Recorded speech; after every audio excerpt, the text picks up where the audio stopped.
Hi guys, welcome to the Go Shop with me, John, and we've got Nick back here today from Langstone Wildfowlers, and we're going to be talking about clothing for wildfowling. Without much further ado, mate. Thank you. As we kind of touched on earlier, I'm old enough to remember starting wildfowling back in the kind of almost the late 60s, certainly the early 70s, as a 16-year-old, when the only waterproof clothing that was available with a sort of a sporting feel to it, short of proper oilskins, was the old traditional Barber waxed cotton jacket. Very fashionable nowadays as well. Very fashionable nowadays, but essentially 18th century technology where you take a garment made from a material that is not waterproof and then you smear it with wax or grease, which essentially blocks up all the pores, which in turn stops the water getting in, but it also prevents the sweat vapour from getting out. So my main recollection of my early days wildfowling is being either wet from the precipitation or wet from the sweat that accumulated inside the jacket. So I've been fascinated in recent years to kind of keep abreast with the developments in modern clothing with all the modern materials. So much so that my earliest recollections of wildfowling are of frequently being cold and wet. Talking to a bloke the other day who'd been wildfowling for the last 5 years and was very keen at it, and such is the advancement in clothing that he hardly ever remembers being cold and wet, because literally he wasn't, which I think kind of encapsulates the difference between then and now. And it's probably good to removing some of the physical hardship that wildfowling should offer. Which it should offer, yes. It's like, I'm going to go home and hit my thumb with a hammer because, it's fun when it stops. You don't have to suffer. There's no reason why you should be suffering out in the field. Those of us that did will probably suffer the results of that in old age in terms of rheumatism, as long as it stops there. As long as it stops there. But the modern stuff that's on the market today, like all things, you get what you pay for, but generally speaking it is 1,000 times better in terms of its cut, the camouflage patterns, for instance. We've got 3 different variations here. This is a deer hunter in Max 5. I think this is another deer hunter. This is the old Max 4. In Max 4. We've got whatever that is, I think that's Percussion's own brand. It's got a name for the camo. Yep. It's kind of like a rip-off Mossy Oak, I suppose. Yeah. And then just green. And plain green. And let's be honest about it. Again, for those of us who shot with Barber jackets for 20 years, a plain green or brown jacket, provided it's of the right general tone, is as good out on the salt marsh or anywhere else for that matter. The real proviso being, very often the birds can see you. The real essence of camouflage is keeping still. And you think, it's like with all game, isn't it? They all see movement over anything else. Yes. I was chatting with somebody the other day about deer having almost zero depth of perception, but side-to-side movement at 300 yards they'll notice. However, if you walk in a straight line towards them, they struggle to tell the difference, apart from physical size, between a target 15 yards away and a target 100 yards away. Do you reckon ducks are kind of the same? What colour do ducks see in? Do you know? Or does anyone know? That's a very good question. I'm often slightly confused as to how they determine these things. Do they get the duck to point at a colour chart after it's looked at it? I'm sure there's more science to it involved. But essentially, duck and geese are prey species, and their eyes are set more on the side of their head to give them more peripheral vision than they are in front, in the sense that a predator like a human or sparrowhawk, the eyes are looking straight ahead. So I can't answer the question about colour, but what I can say is, from your experience, certainly from my experience, is that the key to not being seen is to keep your movements to an absolute minimum, even to the extent that if you do have to move, and this is often something that you see particularly with less experienced wildfowlers. Let's imagine that they're in a creek, they're as best concealed as they can be, there's a bunch of geese coming towards them, and what you'll see them do, just as the birds are on the edge of range, is they'll make a move to present the gun quite quickly, and of course it's that movement that the birds see. They then veer off just on the edge of range. What you'll see the experienced fowler do is he moves his gun, but he just creeps it into his shoulder so that the sort of the parallax of the bird moving, that movement becomes much less visible. Little things. The world isn't still. I think you can move, but it's in the way that you move. Exactly. Moving in a more natural way. I won't get into that. So there's a whole thing about there's a whole movement on it in the world, and sort of more natural predator movement. Yes. Very unexciting, but also very exciting. Yeah. Sorry. So you wear camo? I usually do. Yes. I'm going to nail my colours to this particular mast. I'm a great fan of Deer Hunter. I'm a reasonable fan of these American-style camouflages. Equally, I quite happily wear a non-camouflage jacket. I have no real preference. I think it probably does work. I also believe that it's probably aimed more at the hunter than the quarry.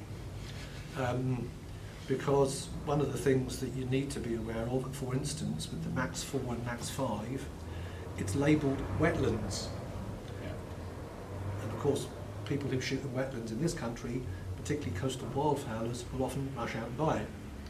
What they forget is that it's made for the American market, where wetland shooting in America means shooting inland. Yeah. So this is meant to replicate the reeds and the vegetation that you get on a freshwater marsh. Mildly dying off bulrush. Exactly. So this is a vegetation type that you get in the UK, but it is not designed to replicate the kind of colour scheme that you find on a late winter coastal marsh. It'll work on some, but on others it stands out like a sore thumb. Yeah. So it's very much a question of tailoring your camo to the actual environment that you're going to be shooting in. I've not actually ever placed these two side by side, but even just looking from the Max 4 to the Max 5, the actual the shade of colour is totally different, unbelievably different. And if you throw this one into the mix in the middle again, your overall shade is darker again. Yeah. So certainly for me, the Max 5 is the colour pattern that I prefer.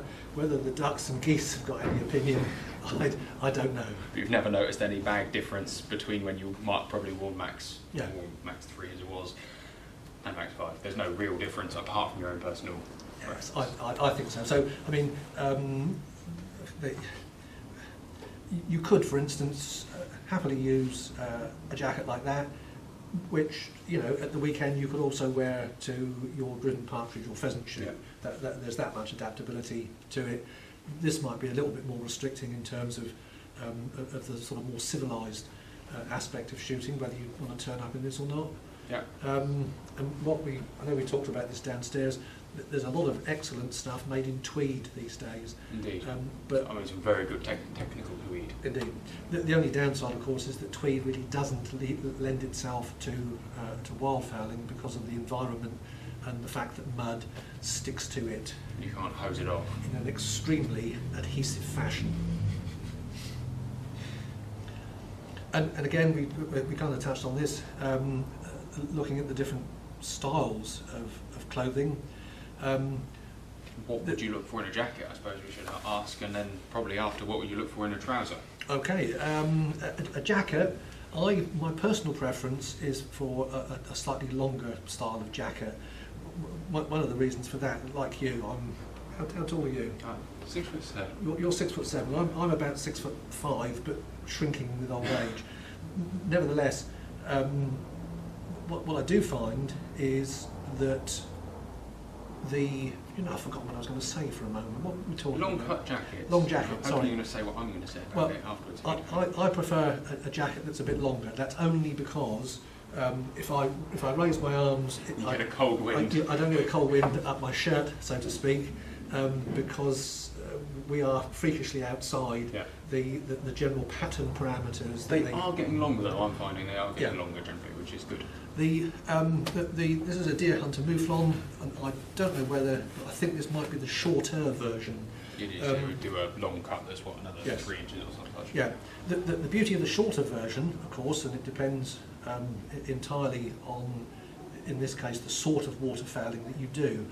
If you're on a marsh, particularly a freshwater marsh, where you're doing a lot of shooting in floodwater, wearing chest waders, then you would appreciate a shorter jacket, because my long one would be dunked in the water. Get heavy. It would be silly to wear a longer jacket under circumstances like that. The shorter one, over the top of a pair of chest waders, gives you much more usable leg length of boot.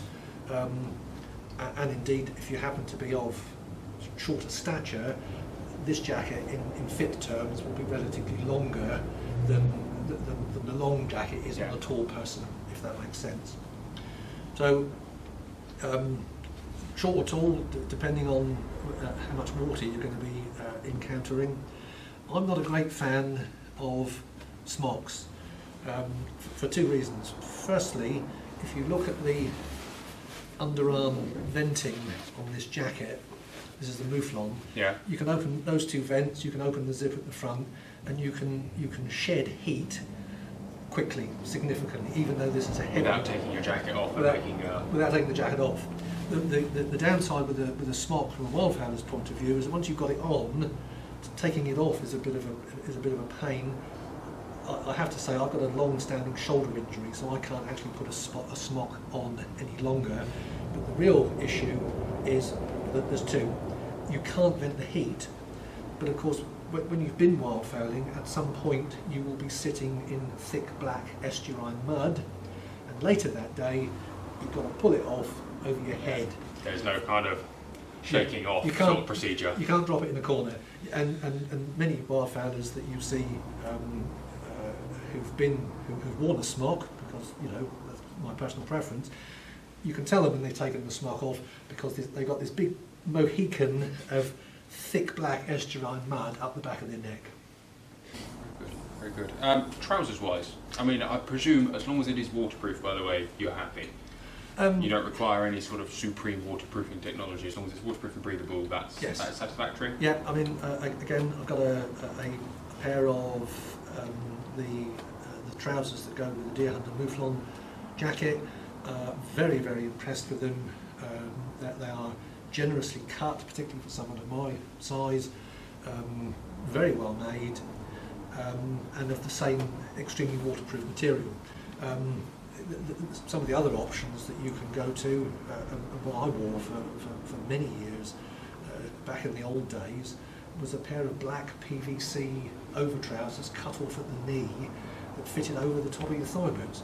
Totally unbreathable, but they were so baggy. They just have enough air circulation they were anyway. Ventilated adequately, and you could roll around in the mud in those to no ill effect. And they're like 12 quid. Yes. Yeah. Yes. So. And if you used a pair a season, you'd lost nothing. But again, I have to say that the difference between wearing those in January and wearing a pair of mouflon trousers in January is the difference between chalk and cheese. These are so warm and comfortable, as well as being waterproof, that I know what I'm sticking with. Apart from jacket and trousers, chest waders, boots, gloves, hat? Yeah, the hat, gloves, always a good idea. Most of the major manufacturers these days make a matching set. Will give you the complete set, which is great. My personal preference is for thigh boots, because I don't always do a lot of deep water wading. Were I to do that, then I've got a pair of chest waders and I wear them occasionally. But walking miles in neoprene chest waders is really no joke at all. It's like wearing your own private sauna early on in the season, and it's not at all unusual to see somebody who has worn them for whatever reason to arrive at their destination, strip them off, and pour half a pint of sweat out of the inside of the boot. It's just not, it's a non-starter really, because you're going to be cold and miserable by the end if you weren't there. Yes, my personal preference is for thigh boots, because I often either go by boat. A lot of the time when I'm crossing the mud, I will be using mud patterns, which will keep me out of the worst of the mud rather than flailing around in it. Mud patterns being a large shoe extension. Yes, it's like a wooden board that you tie to the bottom of your feet, and it enables you to walk on the surface of the mud rather than sinking into it. I suppose, does that count as equipment or clothing? I don't really know. Equipment, I think. Perhaps we'll talk about them later, perhaps. And you always wearing thigh boots? A lot of the time, I have to say, as I get older and lazier, particularly if I'm only shooting off the sea wall, where I don't need any more than ankle boots, not ankle boots, but sorry, Wellington boots. So yeah, I mean, a decent pair of Wellington boots in a lot of geographical locations. Your works. idea of a decent pair of Wellington boots and mine are probably different. I'm guessing you don't want zips, you don't want anything, it's just a plain and simple salt abuse boot you're after. I mean, again, Wellington boots, I suppose it's another complete area of conversation. A lot of the manufacturers that make the sort of boots that you wear on a game shoot, they're Well, there's only one manufacturer that you wear on a game shoe, Le Chameau. Is that right? Oh yes. I'm a bit out of... Anything else is unacceptable to me. You know. Okay. I've never had a pair of... no, that's not true. I did have a pair of Le Chameau boots a long time ago. Fond memories? Reasonably. Good, so, good, yes. good. I have to say the hunters that they replaced, I think I did prefer the Le Chameaus, but at the moment I'm just looking for extreme robustness and warmth. So neoprene lined is a positive? It's definitely an option. I use muck boots. Yeah, so neoprene built. Yeah, a number of my colleagues, when shooting under the similar circumstances, wear one of a variety of the more popular brands of just plain old welly boots, and it's not unusual to see somebody down there with a pair of really cheap steel-cut toe-capped industrial rubber boots. But I'm guessing it doesn't really matter as long as their feet are dry. The ducks don't mind. Brilliant. A final note. Reproofing, saltwater damage. Do you reproof your clothes? I think you have to personally, but saltwater damage, do you think saltwater has more of an effect on waterproofing and long-term use of clothing than anything else? That's a very interesting point. I've been using Deer Hunter now in one shape or form for the last 10 or 12 years. What I do is wash it in accordance with the washing instructions on a fairly regular basis. One of the things as a wildfowler that you get into the habit of doing is, because your hands get muddy, and your right hand in particular, where you're operating the gun, you don't want it as muddy as it sometimes is, because you'll just be pushing the mud into the action of the gun. Yeah. What you'll often be doing is this. So that in my case, being right-handed, the left-hand shoulder of all my shooting jackets is frequently plastered in mud, and it sometimes to the extent, particularly with stuff like Gore-Tex, which is based around microscopic holes, you'll fill them up. Which these guys copy fairly well. Yes, I mean, this is a slightly different material that works on a slightly different principle, but again, my experience is that it pays to keep up the washing regime, and I've not had a lot of success with reproofing jackets. Really? No. They do say that a good quality wash and regular washing and maintenance is almost as good as just doing another washing. Yeah. Putting a reproof wash in. Yes. Yeah. I mean, that's just a personal thing. I've never really tried to do a serious sort of comparison test. So as long as it's waterproof, I don't think there's anything to worry about in all reality. Yeah. And that's pretty much everything we have to say today, I think. Yeah. Happy with that. Yeah. Alright, thank you very much for watching, guys. It's been brilliant to learn an awful lot about what clothes you use in wildfowling. I've certainly learned a lot, and I hope you have as well. Until next time, Nick, thank you very much for coming. Thank you. The pleasure's all mine.